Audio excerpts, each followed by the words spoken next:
semuanya?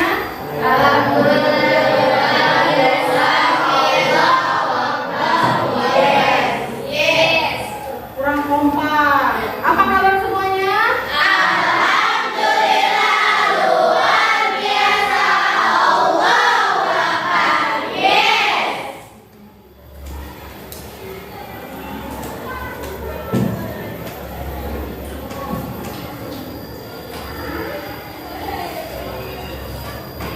Sebelum belajar, marilah kita berdoa dulu ya.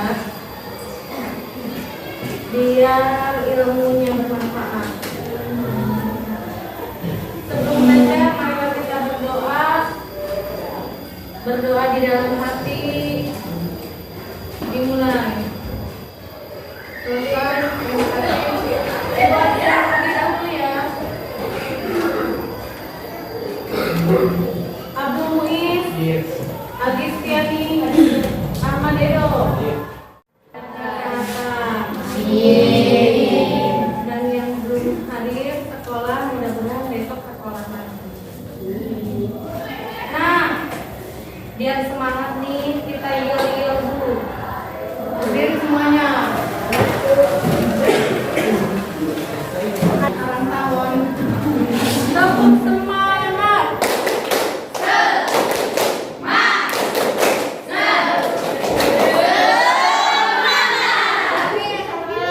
Tepuk semangat.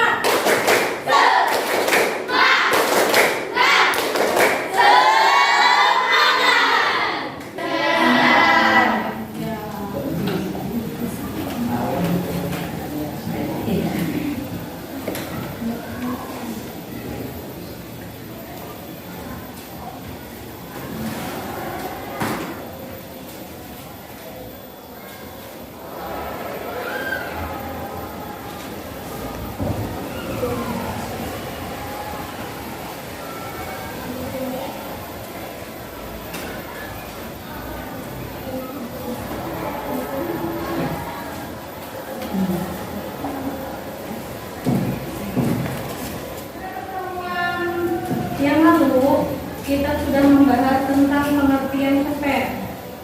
Hari ini kita akan belajar apa? Mengidentifikasi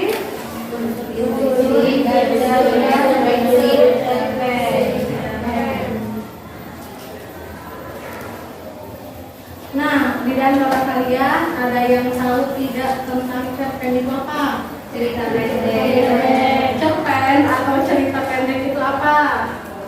Silakan. Yang mau menjawab angkat tangan terlebih dahulu.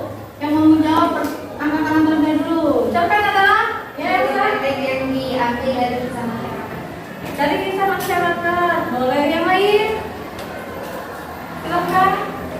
Ada yang mau menambahkan dari pendapat Elsa?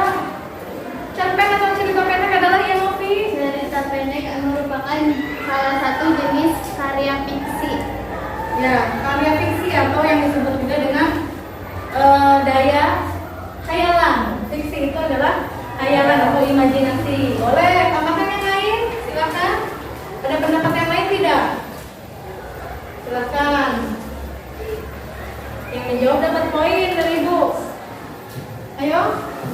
Ya, silakan lagi. Cerpen adalah salah satu jenis karya sastra. Salah satu jenis karya sastra, betul. Ya, ada lagi yang mau menambahkan? Silakan. Ya, kalau tidak ada, Ibu simpulkan dari ketiga tadi pernyataan dari Elsa, dari Agis, Tiani, dan Novi bahwa cerpen itu adalah karangan pendek yang berbentuk prosa atau karangan bebas. Atau arti karangan bebas itu yang tidak terikat oleh rima atau persajakan atau bunyianir atau apa namanya, ada sampiran dan isi seperti di pantun, itu namanya karangan bebas. Atau bisa juga seperti ini, cerpen adalah karangan pendek yang mengisahkan sepenggal kehidupan tokoh yang penuh pertikaian. Mengapa hanya sepenggal? Hanya sebagian? Karena tadi itu benar, cerpen itu ceritanya berasal dari masyarakat atau kehidupan kita sehari-hari ya. Tidak usah harus misalkan temanya bebas. Kalau temanya bebas, luas, itu namanya novel. Apalagi kalau diceritakannya dari awal lahir hingga meninggal dunia namanya roman. Ingat ya, cerpen itu adalah karangan pendek yang mengisahkan sepenggal kehidupan tokoh yang penuh pertikaian. Nah, sekarang cerpen dibangun oleh dua unsur. Unsur apakah itu? Unsur intrinsik dan unsur ekstrinsik. Sekali. Unsur intrinsik dan ekstrinsik. Ada yang masih ingat unsur intrinsik itu apa? Ya, Elsa. Unsur intrinsik itu unsur yang ke dalam, kalau unsur Ekstrinsik yang keluar. ya, unsur ekstrinsik.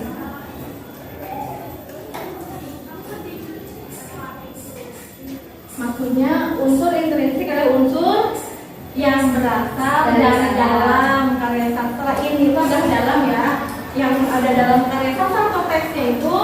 Yang pertama, siapa yang tahu? Siapa? Unsur intrinsik yang pertama tadi Elsa udah. Yang lain, Elsa boleh menjawab lagi, boleh silakan saja. Unsur intrinsik yang lain. Satu apa unsur intrinsik cerpen nih? Unsur intrinsik adalah unsur yang berasal dari dalam karya sastra. Lihat oleh kalian di buku kalian ada cerpen di halaman 36. Unsur intrinsik. Unsur intrinsik itu yang berasal dari dalam. Yang pertama ada unsur tema. Tema bagus. Siapa tadi yang menjawab? Nah, jumlah tangan dulu sudah. Satu tema. Yang kedua, tokoh dan alur. Tokoh dan latar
diposisikan menjadi orang pertama atau ada tokoh apa orang pertama?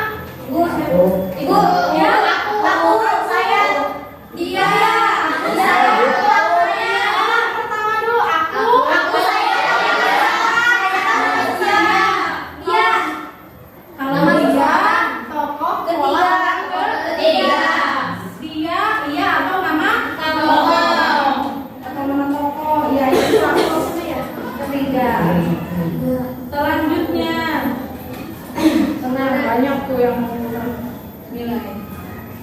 lagi. Amanat sekarang. Siapa yang ya Ratu Sita? Amanat merupakan pesan yang akan disampaikan oleh penulis atau pengarang. Ya, pesan yang ingin disampaikan penulis atau pengarang itu adalah amanat. Satu lagi gaya bahasa cung. Angkat tangannya. Gaya bahasa adalah observe boleh. Gaya bahasa di sini ya. Nuraini. Gaya bahasa majas adalah gaya bahasa yang digunakan penulis untuk menyampaikan sebuah pesan secara imajinatif dan hias. Ya, jadi intinya di dalam cerpen ada gaya bahasa yang digunakan pengarang atau penulis. Kalau dalam cerpen namanya cerpenis ya, penulis atau pengarang cerpen namanya cerpenis. Nah, jadi si cerpenis ini menggunakan gaya bahasa agar terkesan cerpennya itu wah gitu. Wah di sini artinya berbeda. Contohnya misalkan gaya bahasa ketika misalkan Bapak guru ketika masuk kelas 9B hatiku terasa deg-degan. Itu sudah menggunakan majas tidak? Iya. Ya. Belum, karena deg-degan masih biasa. Tapi ketika Bapak guru itu ketika masuk ke kelas saya, detak jantungku semakin menggila. Beda kan? Beda. Deg-degan sama detak jantung yang menggila. Nah, itulah gaya bahasa. Kesannya juga mendalam bagi kita sebagai pembacanya. Nah, sekarang unsur intrinsik sudah. Nah, selain unsur intrinsik ada unsur ekstrinsik. Kalau in tadi dalam, kalau ekstrinsik berarti Di luar. Di luar karya sastra, di luar teksnya. Apa saja? Biografi pengarang, betul In. Yang pertama adalah adanya biografi pengarang. Yang kedua, Latar belakang keadaan. latar belakang keadaan. Apa keadaan apa? Sosial budaya. Sosial budaya Ekonomi. pada saat Karya sastra digunakan. iya.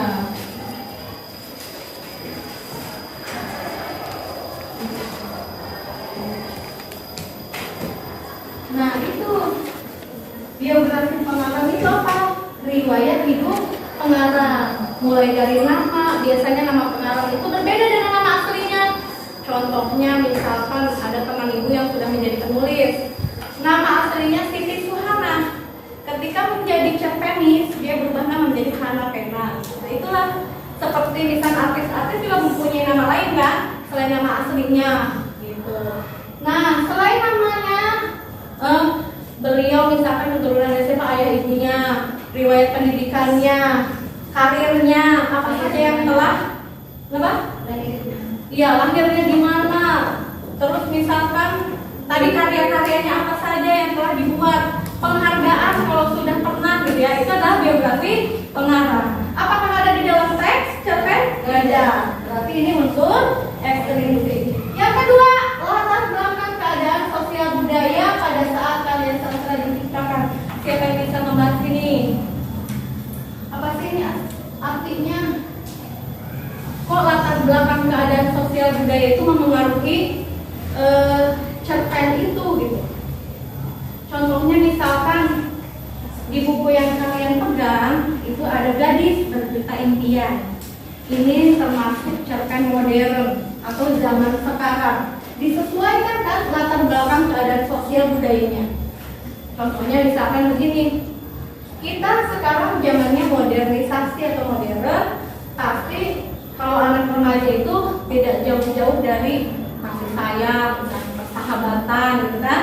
Tapi kalau misalkan zaman dahulu ada perjuangan, kepahlawanan, itulah temanya atau kebudayaannya. Boleh juga misalkan begini, budaya kita budaya apa? Di Banten itu seperti apa budayanya? Misalkan masih kental dengan apa namanya? Kita disebut kota santri, bagus Edo. Kota santri berarti kita masih terkenal budayanya, yaitu masih banyak mayoritas santri atau agama Islam. Bolehkah itu Bu misalkan dijadikan cerpen? Boleh. Contohnya misalkan yang sudah difilmkan Negeri Lima Menara. Pernah ada yang baca? Ada yang pernah nonton filmnya? Sudah difilmkan itu.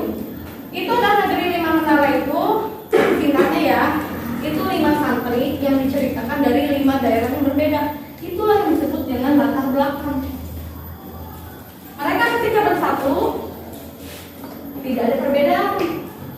Apabila kita bineka tunggal Ika.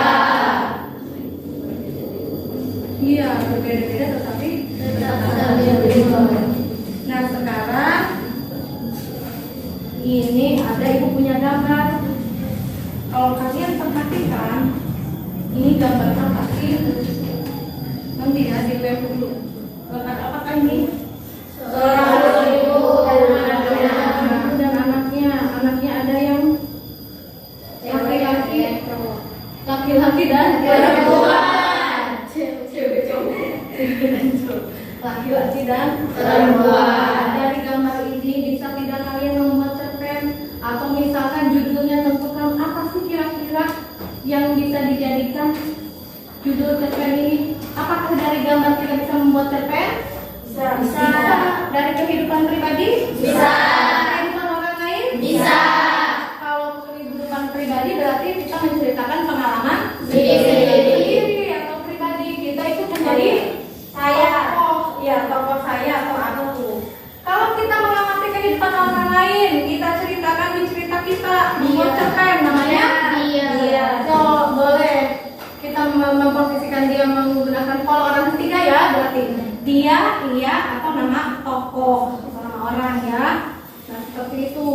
Nah ini adalah misalkan seorang ibu sedang bersama anak perempuannya. Ini anak laki-lakinya. Boleh misalkan siapa yang mau memberikan judul cerpen ini? Apa yang kira-kira menurut Elsa?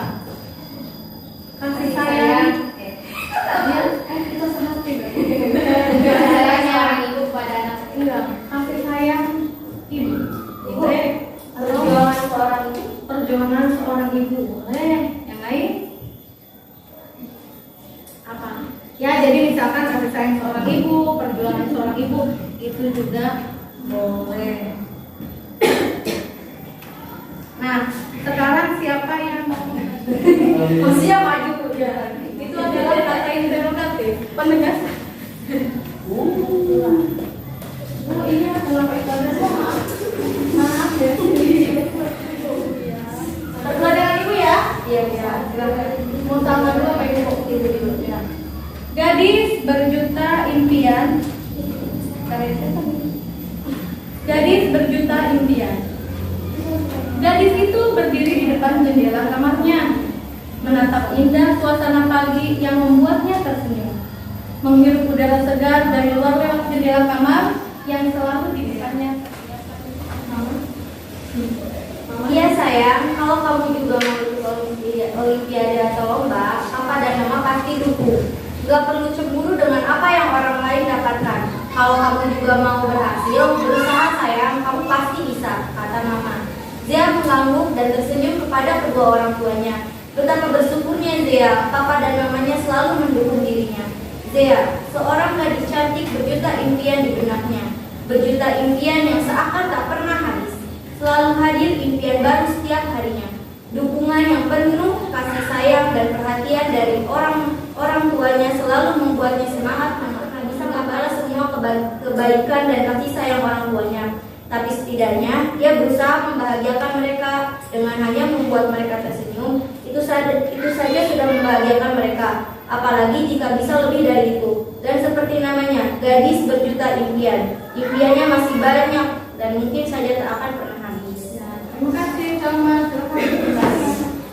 tepuk tangan untuk sama. Nah, kalau kita analisis dari unsur intrinsiknya, di sini ada pertanyaan.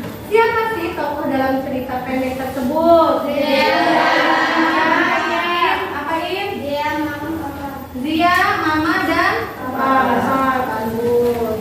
Ini jadi tokohnya sudah ada ya di sini. Zia, Papa, dan Mama. Nah, bagaimana watak tokoh dalam cerita cerpen tadi? Ya, Umairo? Dia rajin kuliah, selalu bersyukur, semangat. Mama dan papa dia penyayang dan adil. Benar yang lain? Papa dan Mama saya bertanya apa tadi? Watak tokohnya Ya, soalnya penyayang boleh. Penyayang sama Penyayang sama lagi. perhatian, selalu mendukung anak. Iya, selalu mendukung anaknya, betul. Terus masalah apa sih yang terjadi dalam cerita pendeknya, Elsa? Dia merasa belum bisa membahagiakan orang tuanya. Iya, masalahnya dia yang selalu merasa belum bisa membahagiakan orang tuanya. Ya, itu berarti bisa ditema ya masalahnya apa, intinya. Ini udah kelompokan tadi sudah. Nah, sekarang pesan amanat apa? Ya silahkan apa? Tidak harus menjadi orang lain, lebih baik diri sendiri. Iya, berarti di situ bahasa Inggrisnya be yourself, jadilah diri sendiri. Kita tidak bisa menjadi orang lain, sulit. Apalagi sikap dari bawah lahir. Boleh sama menambahkan? Jangan mudah menyerah. Jangan mudah menyerah. Betul. Ketika Zea dibuktikan dengan Zea yang apa?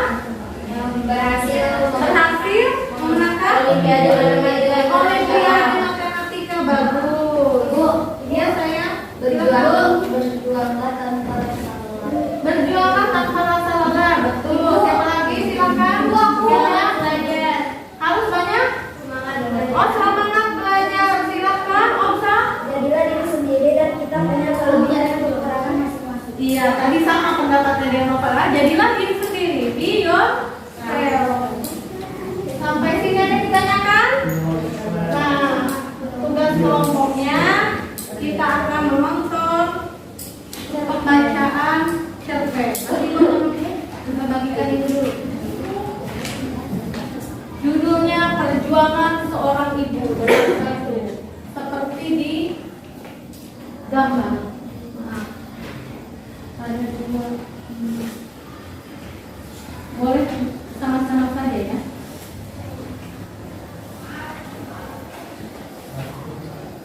Perjuangan seorang. Ya, ini tugas kaliannya. Lembar kerja peserta didik kelompok ya.